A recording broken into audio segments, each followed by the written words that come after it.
Your Excellency, ladies and gentlemen, it is my great pleasure to welcome you to this special conference to discuss peace and stability in the Horn of Africa and the neighboring region. In the Horn of Africa region that had long been referred to as the melting pot of conflicts, we have seen developments in peace building under Africa's ownership since the re-establishment of diplomatic relations between Ethiopia and Eritrea last year. We highly appreciate such efforts and also would like to express our deepest respect to the contribution that the international community has been making for a long time.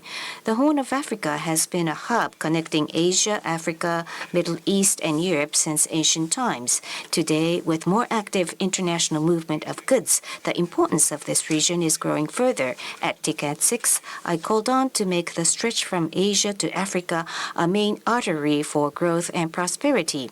If this region becomes truly stable and economic integration progresses, Africa's growth and prosperity will be more secured. Along with the agreement on the African Continental Free Trade Area that entered into force last May. With these aspects in mind, I decided to hold this conference. Japan's assistance policy in this region is represented by the following three aspects. The first is assistance for human resource development. In order to have the demographic dividend of this region contribute to the stability and prosperity, youth and women must acquire skills to be able to make a living by themselves and play a major role in economic activities. In view of realizing human security, Japan for many years has been providing assistance focusing on protection of each human being and human empowerment. Japan will firmly continue such assistance. Second is assistance for peace building under Africa's ownership. Peace is vulnerable, especially in its early stage. We must make it irreversible. Japan will support and commit to assist Africa's own initiatives. Dr. Abiy, Your Excellency, Prime Minister of Ethiopia, I sincerely pay tribute to your courageous endeavor for peace. Although your efforts for peace have been fiercely opposed and your life was endangered twice, you did not give up your pursuit for peace. Japan, with its utmost efforts, will continue to support reforms in your country. In South Sudan, the peace agreement process led by IGAD is entering a crucial stage.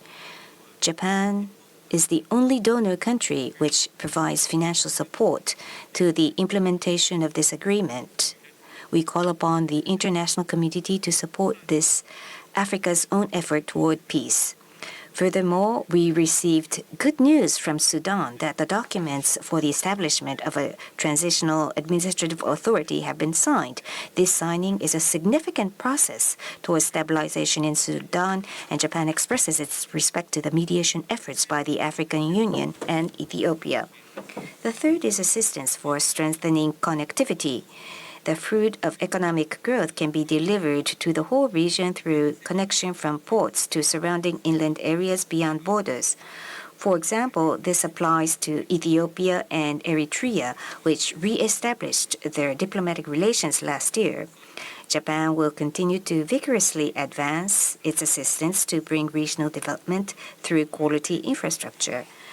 In addition, Japan will continue implementing assistance for construction projects of the Nile River Bridge in South Sudan and improvement of road connecting Djibouti and Ethiopia on bilateral basis.